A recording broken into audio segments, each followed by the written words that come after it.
अस्सलाम वालेकुम। उम्मीद है आप लोग ठीक हैं, खैरियत से हैं।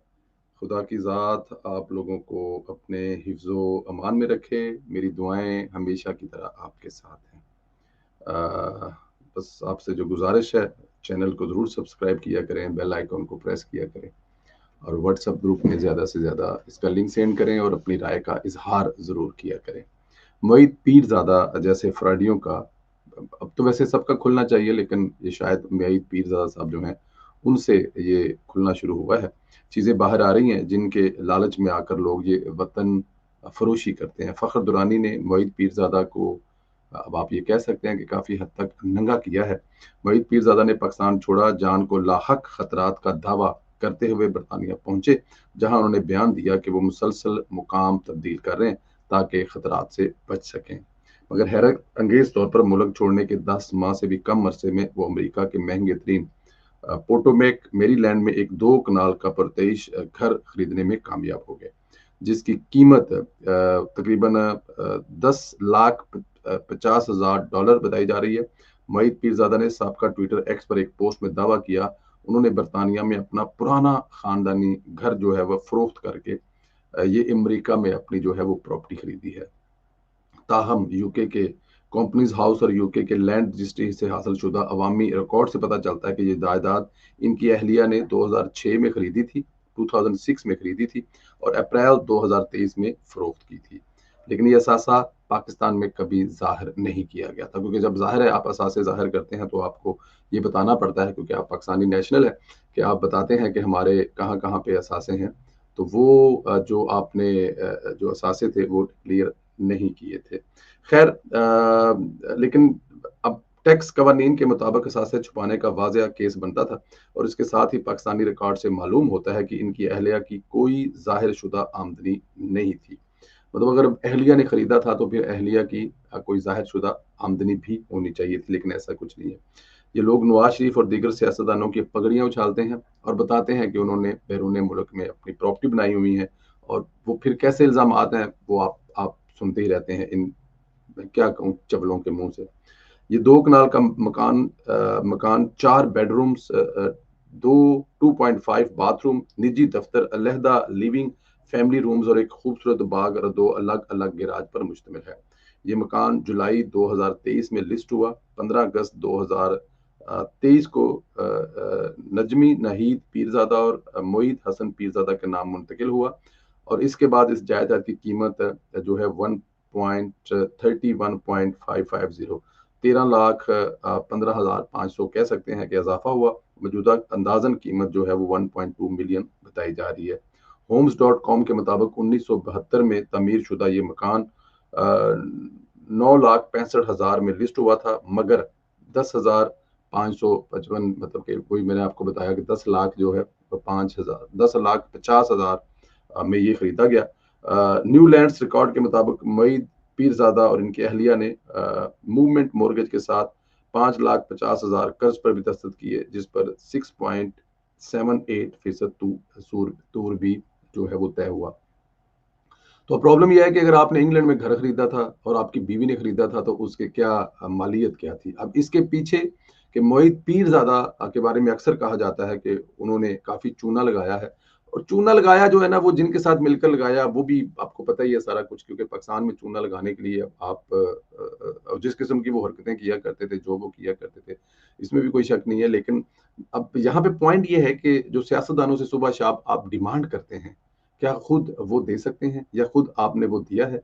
मतलब आप उनसे डिमांड करते हैं कि अपनी रसीदां कटो, हमें बताओ पाकिस्तान से बाहर प्रॉपर्टी कैसे बनी, तो क्या कोई आपसे ये सवाल पूछ सकता है। अब आने वाले दिनों में एक स्टोरी और भी आएगी, ये मोईद पीरजादा साहब पाकिस्तान से पैसा बाहर कैसे लेकर गए और पाकिस्तान में उन्होंने ये पैसा कहाँ से कमाया और कैसे कमाया। अच्छा जी, एक तरफ तो खान साहब जो है वो हाफिज साहब से कहते हैं कि जनाब आप बादशाह सलामत ही बन जाएं, क्योंकि जाहिर है जंगल में बादशाह ही होता है और वही अच्छा लगता है। तो दूसरी तरफ फिर आप पाँव पकड़ने की कोशिश भी करते हैं। इमरान खान के तब्दील होते ही सियासी मौकफ, मुतजाद बयानात ने पाकिस्तान तहरीक इंसाफ पीटीआई की क्यादत को उलझन, मायूसी और तकसीम में मुब्तला कर दिया। जेल में बंद बानी चेयरमैन और मुश्किलात का शिकार पार्टी के लिए सियासी रिलीफ कैसे हासिल किया जाए। मीडिया रिपोर्ट के मुताबिक मंगल को अडयाला जेल में इमरान खान से मुलाकात करने वाले पीटीआई के सीनियर रहनुमा ने बताया, साबिक वज़ीर-ए-आज़म ने अस्करी एस्टेब्लिशमेंट के साथ बातचीत के रास्ते खोलने पर आमादगी का इज़हार किया। उन्होंने पार्टी को आला हकाम के साथ मुज़ाकरात के इम्कानात तलाश करने के लिए हरी झंडी दिखाई है। ताहम साथ ही इमरान खान ने वाज़ेह सुर्ख लकीर खींचते हुए हुकूमत या हुक्मरान जमात नून लीग के साथ कोई मुज़ाकरात नहीं होंगे। इसके बावजूद बमुश्किल 24 ही घंटे गुजरे थे। इमरान खान ने army chief general Asim Munir field marshal के ओहदे पर तरक्की दिए जाने के इख्तिताम पर तनकीद की। बुध को इमरान खान से जेल में मुलाकात करने वाली इनकी बहनों के मुताबिक पीटीआई बानी चेयरमैन तंजन कहा कि जनरल आसिम मुनीर को फील्ड मार्शल बनने के बजाय खुद को बादशाह करार देना चाहिए था। यानी अब इमरान खान फील्ड मार्शल वाली तैनाती पर ब्लैकमेल करके एनओआर लेना चाहता है, लेकिन ऐसे कैसे हो सकता है, क्योंकि इस वक्त जो लोग आके बैठे हैं वो इमरान खान की रग रग से वाकिफ है। और दूसरी बात है कि मुझे जो चीज़ समझ नहीं आ रही वो ये है कि फील्ड मार्शल बनाने से आसिम मुनीर साहब को स्वाय इज्जत के, रिगार्ड के, 5 स्टार जनरल के, और वो उनका बनता है। मैं आपको बताऊं, मेरी अभी थोड़ी देर पहले एक साबिक जो फौजी अफसर हैं उनसे बात हुई है। उन्होंने सर्व किया फौज में, उनके वाले साहब इंडियन आर्मी में थे। तो उनका जो फिक्रा था वो मुझे मुझे मुझे कम से कम यहाँ पे लगा मेरे फिक्रा। उन्होंने कहा कि चलो शुक्र है हमने 55 साल के बाद हिंदुस्तान को नीचा तो दिखाया। ये हमारी मेरी ज़िंदगी में ये मुमकिन हुआ कि हिंदुस्तान को हमने नीचा दिखाया, और इतना नीचा दिखाया कि हिंदुस्तान दोबारा उठने से पहले 10 दफ़ा सोचेगा। उन्होंने कुछ माज़ी के वाक़यात भी बनाए, फ़ौज की बहादुरी के, और किसी जगह पे अगर कोई ऐसी गलत चीज़ हुई है तो वो भी उन्होंने बताई। लेकिन मोस्टली जो उनका उनका उनका मानना ये था कि ये जो पाकिस्तान ने किया, इससे पहले जो, बल्कि एक बात हो रही थी, उन्होंने कहा कि इससे पहले जो तारीखें बताई जाती हैं वो तारीख हम खुद लिखते हैं, हम खुद बताते हैं कि हमने कारगिल में ये किया, हमने 65 में ये किया, हमने 71 में ये किया, हमने 99 में ये किया, हम अभी खुद बताते हैं। लेकिन 2025 की जंग जिसमें आपने पाकिस्तान ने हिंदुस्तान को दिन में तारे दिखाए, और दुनिया के ताकतवर तरीन ममालिक जिनके सरबराह जैसे डोनाल्ड ट्रंप है, जैसे सऊदी अरब है, जैसे यूएई के बहुत सारे ममालिक के लोगों ने पाकिस्तान से कहकर सीज फायर कराई, क्योंकि हिंदुस्तान उनके पैरों में जा गिरा सिर्फ 2 से ढाई घंटे में। जी, मैं एक प्योर फौजी अफसर से बात कर रहा था जिन्होंने मुशर्रफ के साथ सर्व किया था, जिन्होंने मुशर्रफ के साथ कमांडोज 10 साल उन्होंने मुशर्रफ के साथ, मुशर्रफ को वो भाई कहते हैं और बड़ा हमदावा मुशर्रफ के साथ उनका। और जो दूसरे जो शाहिद अजीज और ये वो सारा उनका सारा, वो बहुत बड़ी बातें हैं, कुछ अच्छी हैं, कुछ बुरी हैं, कुछ तल्ख हैं, लेकिन जाहिर है अमानत होती है। तो मैं सिर्फ आपको बताने ये चाह रहा हूँ कि फौज का मोराल आज ये है कि फौज सोचती ये है, अपने तमाम तर तहफ़्ज़ात के बावजूद देखें, फौज अगर कहीं आप शुरू कर दें ना, गिनने शुरू कर दें कि फौजी की तनख्वाह कितनी की है, फिर ब्रिगेडियर की कितनी है, फिर कितनी है, तो वो आपको भी पता लगे कि यार वाकई इसमें गुजारा करना, बच्चों को पढ़ाना अच्छे स्कूलों में, ये कैसे मुमकिन है। लेकिन उसके बावजूद फौज ने जो किया वो सब आपके सामने है। जो इल्जामात मैं और आप लगाते हैं वो बड़ों पर लगते हैं, फौज का उससे कुछ लेना देना नहीं है, वो भी हम जो इल्जाम लगाते हैं। तो मैं आपको ये बताना चाह रहा हूँ कि जो फील्ड मार्शल का खिताब दिया गया, ये खिताब दिया गया, ये आज जब मैं इस फौजी अफसर से बात कर रहा था, मैं जिनका नाम नहीं बता सकता, वो ये कह रहे थे कि 55 साल बाद हमें ये दिन देखना पड़ा कि हिंदुस्तान को हमने नीचा दिखाया है, और डंडे की जिसे कहते हैं ना कि चोट पर दिखाया है, और हमारे नीचा दिखाने की गवाही हम नहीं, हम खुद नहीं, हमारी फौज नहीं, दुनिया दे रही है। तो इस वजह से फील्ड मार्शल का खिताब दिया गया है जनरल हाफिज आसिम मुनीर साहब को, फील्ड मार्शल हाफिज आसिम मुनीर साहब को। तो आप खुद अंदाजा कर लें आप। तो इस पे भी इमरान खान साहब को प्रॉब्लम है। दुनिया मान रही है लेकिन इमरान खान साहब नहीं मान रहे, और ना उनकी तनख्वाह बढ़ेगी, ना उनकी कोई मुलाजमत मुद्दत बढ़ेगी, ना कोई उनका और है। हाँ, वर्दी हमेशा उनके पास रहेगी, वो वर्दी के हमेशा हकदार हैं। नए सितारे लगे हैं, पाकिस्तान में दूसरे 5 स्टार जनरल हैं। ये इज्जत और एहतराम उनको कौम से तरफ दिया गया, क्योंकि उन्होंने जब से पाकिस्तान बना है तब से लेके अब तक ये जो हिंदुस्तान को शिकस्त है, इसकी गवाही दुनिया दे रही है। तो मेरे ख्याल में इमरान खान साहब को भी ये मान लेना चाहिए। खैर, अमेरिकी सदर डोनाल्ड ट्रंप ने एक मरतबा फिर पाक भारत जंग बंदी का क्रेडिट लेते हुए कहा कि हमने इस मामले को तजारत के जरिए हल किया, हम पाकिस्तान और भारत के साथ बड़े माहदे करने जा रहे हैं। व्हाइट हाउस में जनूबी अफ्रीका के सदर से मुलाकात के बाद सहाफियों से गुफ्तगू में सदर ट्रंप ने पाकिस्तान और भारत के दरमियान जंग बंदी के माहदे की तारीफ की। उन्होंने एक बार फिर जंग बंदी का क्रेडिट लेते हुए कहा कि पाकिस्तान और भारत के साथ बड़े माहदे कर रहे हैं। दोनों ममालिक के दरमियान मसले बड़े से बड़ा, गहरे से गहरा और बदतरीन होता जा रहा था। उन्होंने जनूबी अफ्रीका के सदर को मुखातब करते हुए कहा कि आप देखें हमने पाकिस्तान और भारत के साथ क्या किया, हमने पूरे मामले को हल किया, और मेरा ख्याल है कि मैंने ये तजारत के जरिए किया है। हम भारत और पाकिस्तान के साथ बड़े मुआहदे करने जा रहे हैं। जो कि ज़ाहिर है हिंदुस्तान नहीं बताएगा, मोदी नहीं बताएगा। मोदी अपनी कौम को जंग, जंग और जंग। लेकिन सदर ट्रंप कह रहे हैं कि हम दोनों ममालिक के साथ बड़े मुआहदे करने जा रहे हैं, बड़ी ट्रेड करने जा रहे हैं और हम लोग इस खित्ते के लोगों की और इन दोनों ममालिक के दरमियान में जो है वो तजारत के ज़रिए मसाइल हल करने जा रहे हैं, क्योंकि लड़ाई के ज़रिए मसले हल नहीं किए जा सकते। सदर ट्रंप ने पाकिस्तान में कुछ शानदार लोगों की जो तारीफ की है, वो मैं कह रहा हूँ कमाल के लफ्जों में कह रात के उन्होंने अपनी उसमें कहा कि पाकिस्तान के लोग बड़े शानदार, बड़े ही शानदार लोग हैं। वहां एक जबरदस्त लीड मौजूद है। दो चीजें थी, पाकिस्तान के लोग बड़े जानदार हैं, बड़े शानदार हैं और वहां पर उनको लीड करने वाले बड़े कमाल के लोग हैं। ये बहुत बड़ी लाइन है। दोबारा कहता हूं कि सदर डोनाल्ड ट्रंप ने कहा कि पाकिस्तान के लोग बड़े शानदार हैं और उनको लीड करने वाले बड़े कमाल के लोग हैं। तो यहां पर भी लीड करने वालों में जाहिर है पाकिस्तान के प्राइम मिनिस्टर मियां मोहम्मद शहबाज शरीफ साहब और दूसरी तरफ फील्ड मार्शल जनरल हाफिज आसम मुनीर साहब। तो डायरेक्ट यहाँ पर शहबाज शरीफ साहब की और फील्ड मार्शल की तारीफ कौन कर रहा है? आपके दुनिया के तगड़े तरीन मुल्क का सदर डोनाल्ड ट्रंप, जिसने साउथ अफ्रीका के सदर को अपने सामने बिठाकर वीडियो चला चलाकर और तस्वीरें दिखा दिखाकर, मैं अगला लफ्ज नहीं बोलना चाहता क्योंकि साउथ अफ्रीका बड़ा मेरा फेवरेट कंट्री है। ट्रंप की गुफ्तगू बता रही है कि बहुत जल्द पाकिस्तान के साथ तजारती डील होने जा रही है। शहबाज शरीफ ने सहाफियों से गुफ्तगू करते हुए कहा कि पीटीआई पर भरोसा नहीं कर सकते, इसलिए उन्हें कमेटी में शामिल नहीं किया। वही स्वार्थी कमेटी जो बाहर जाकर भारतीय बयानिए को डिफ्यूज करेगी। कमेटी में शामिल करने का रिस्क नहीं ले सकते। पीटीआई के लोगों ने जंग के दौरान भारतीय चैनल पर जाकर पाकिस्तान और फौज मुखालिफ जहर उगला। जंग के दौरान इसराइल के लोग भारत में मौजूद थे। वजीर आजम ने हमारे बहादुर फवाद की भी दास्तान बताया कि पसरूर में एक चौकी पर भारत ने शदीद तरीन गोलाबारी की। पाकिस्तान का एक जवान शहीद भी हुआ, लेकिन फौज के जवानों ने ये चौकी नहीं छोड़ी। पाकिस्तान का मास्टर स्ट्रोक भारत के राफेल समेत जंगी जहाजों को तबाह करना था। ये थी सारी कहानी आज का वीलॉग। आज के वीलॉग करते वक्त मैं सोच रहा था कि मैं कैसे करूं। आप बिलीव करें मुझे, मेरे जाहिर है आप वो अक्सर हम सुनते हैं कि घर में फौतगी भी हो जाए तो जो काम करने वाले हैं वो अपने टाइम पर आते हैं। मेरे भी आज जो है जिसे आप कहते हैं ना, मेरे भी आप यही समझे कि मेरे घर में जो है वो आज फौतगी हुई है। मेरी बड़ी बहन समीना इकबाल कासम साहब जो हैं वो इस दुनिया में नहीं रही और इस बात का मेरे समेत दुनिया में किसी को यकीन नहीं आ रहा। उनके फैन, उनके भाई, उनके बेटे पूरी दुनिया में फैला हुआ है। वो भाई कहकर बुलाती थी या बेटा कहकर बुलाती थी। मुझे परवेज भाई कहकर बुलाती थी। मेरे बहुत सारे दोस्तों को बेटा कहकर बुलाती थी और आज वो हम में नहीं रही। और आज सुबह की ये बात है, मैं अभी तक हैरान हूँ, अभी तक शौक हूँ, अभी तक परेशान हूँ। सिंध की पूरी क़यादत से मेरी बात हुई, वो चाहे बशीर मेमन साहब हों, निहाल हाशमी साहब हों, खुरम भट्टी साहब हों, हमारे वजीर खेलदास कोस्तानी साहब हों, सब के सब गम में हैं और उनको समझ नहीं आ रही कि ये कैसे हुआ कैसे है। अभी तो उनसे मुलाकातें होनी थी, अभी तो वो पार्टी में मतलब बड़ी चीजें थी जो होने वाली थी, लेकिन वो हमें सबको छोड़कर चली गई।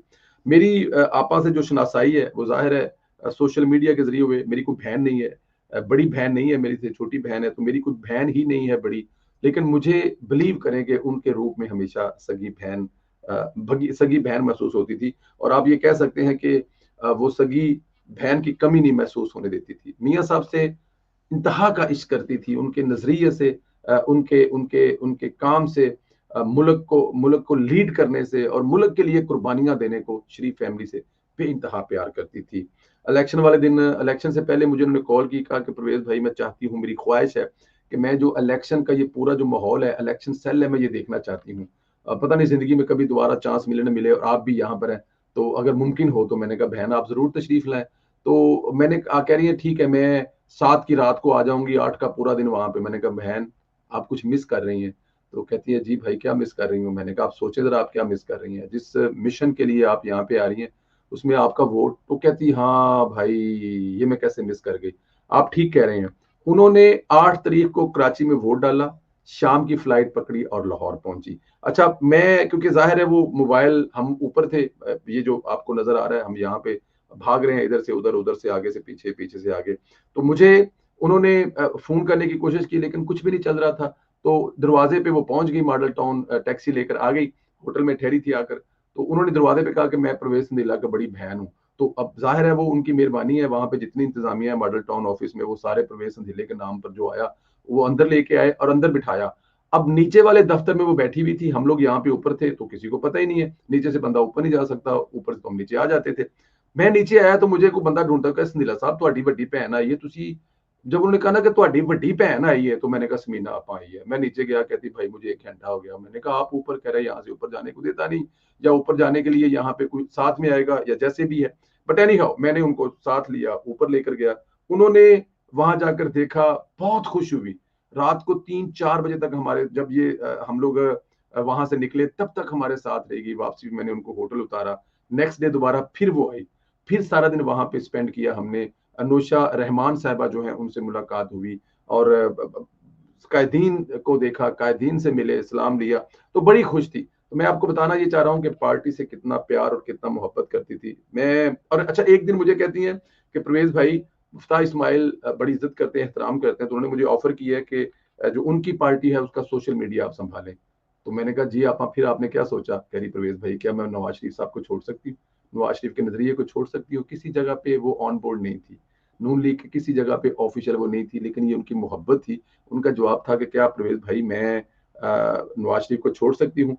अता तारड़ साहब के साथ एक एक ग्रुप है, कुछ अरसा पहले अता तारड़ साहब ने बनाया, जिसमें शुरू शुरू में हम 5-7 लोगों थे उसमें। फिर आहिस्ता आहिस्ता आहिस्ता आहिस्ता वो ग्रुप काफी तगड़ा हुआ, और अब माशाल्लाह बड़ा तगड़ा ग्रुप है वो, उसमें बहुत सारे लोग हैं। तो आपा को जब हमने ऐड किया तो आपा उसमें आई, और आपा बड़ी खुश हुई। उन्होंने कहा कि मुझे मतलब ऑन किया गया कि ये ऑफिशियल ग्रुप है प्राइम मिनिस्टर का, जिसमें आप लोगों ने मुझे ऐड किया। तो हमने कहा कि आपा ये हमारी खुशकिस्मती है। उस ग्रुप में मतलब कोई मैसेज करे, अता तारड़ साहब मसरूफियत की वजह से जवाब दें या ना दें, लेकिन समीना कासम जब भी अता तारड़ को कोई मैसेज करती थी, मैं इस बात का गवाह हूं, अता तारड़ उसको फौरन रिप्लाई करते थे, और आपा कहकर, बहन कहकर बुलाते थे, और बड़ी इज्जत और रिस्पेक्ट। जी आपा, ठीक है आपा, हो जाएगा आपा, कर लेंगे आपा, ये जवाब होता था अता तारड़ का। इतना इज्जत और एहतराम जो है वो आपा समीना कासम का करते थे। मेरे पास सैकड़ों उनके मैसेज मौजूद है मेरे मोबाइल में। मैं अगर करूंगा तो पिछले 4-5 साल के, प्रवेश भाई ये करें, प्रवेश भाई वैसे करें, प्रवेश भाई इकबाल साहब कह रहे थे कि ये प्रवेश भाई ने बात बड़ी अच्छी की है, उनका हमने वीलॉग सुना है, आपका वीलॉग हम अपने टीवी पर लगा के सुनते हैं, यूट्यूब पर। मैं, आई हैव नो वर्ड, मेरे पास कुछ भी नहीं है। इकबाल कासम साहब से उनकी मोहब्बत, उनका प्यार, अपने बच्चों से प्यार, अमेरिका में उनकी बेटी रहती हैं, और मैं मतलब कि सऊदी अरब में, मैं अगर गलत नहीं हूँ तो शायद उनके बेटे हैं, लास्ट टाइम वो गई भी हुई थी, अगर मैं गलत नहीं हूँ। मैं अब यही कह सकता हूँ कि खुदा की जात मेरी बहन का अगला सफर आसान फरमाए। आप लोगों से गुजारिश है कि मेरी बहन के लिए, मेरी बड़ी बहन के लिए, मेरी आपा के लिए दुआ करें, अल्लाह पाक उनका अगला सफर आसान फरमाए। इकबाल भाई मेरे भाई हैं, मेरी कभी उनसे मुलाकात नहीं हुई। मैं विश करता हूँ, मुझे लगता है कि उनका जनाजा जो है वो अभी कुछ उनके बच्चे आएंगे तो जनाजा होगा, मुझे नहीं पता। आई विश कि मैं वहां पर होता और उनका जनाजा पढ़ता। लेकिन मैं जब भी पाकिस्तान आऊंगा तो इस दफा मैं लाहौर के लिए फ्लाइट नहीं लूंगा, कराची के लिए फ्लाइट लूंगा, और अपने भाई इकबाल भाई से मेरी ख्वाहिश है। मुझे कराची में हमेशा वो दावत देती रही, और साथ में ये कहती रही कि तुमने होटल बुक नहीं करना, अपनी बहन के घर पे रहना है। ये ख्वाहिश मैं दिल में लिए जो है वो चली गई, और मैं भी ये ख्वाहिश लिए दिल में सारी उम्र घूमता रहूंगा, काश मैं गया होता और मेरी बहन अपने घर अपने हाथ से बनाए हुए खाने मुझे खिलाते। लेकिन अब मैं जब भी पाकिस्तान जाऊंगा तो मैं लाहौर की फ्लाइट नहीं लूंगा, कराची की फ्लाइट लूंगा। पहले अपनी बहन के घर पे जाऊंगा, अपने भाई के साथ फातिहा पढ़ूंगा, और फिर लाहौर की तरफ जाऊंगा। आप लोगों से हाथ बांध कर गुजारिश है, मेरी बहन के लिए दुआ करें, अल्लाह पाक उनका अगला सफर आसान फरमाए।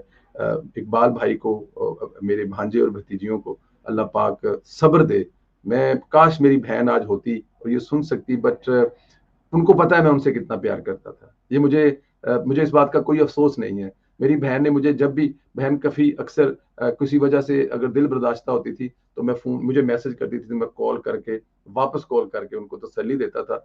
और तसल्ली देने के बाद मैं कहता, बहन ऐसे हो जाएगा, आपा ऐसे हो जाएगा, आपा ऐसे कर लेंगे, आप फिक्र ना करें, आपा ठीक हो जाएगा, आपा कुछ नहीं होता। लेकिन अब आपा नहीं है, अब आपा का कभी कोई मैसेज नहीं आएगा। आप लोग दुआ करें कि अल्लाह पाक उनका अगला सफर आसान फरमाए। मेरी आपसे यही गुजारिश है। बहुत शुक्रिया, ख्याल रखें, थैंक यू वेरी मच।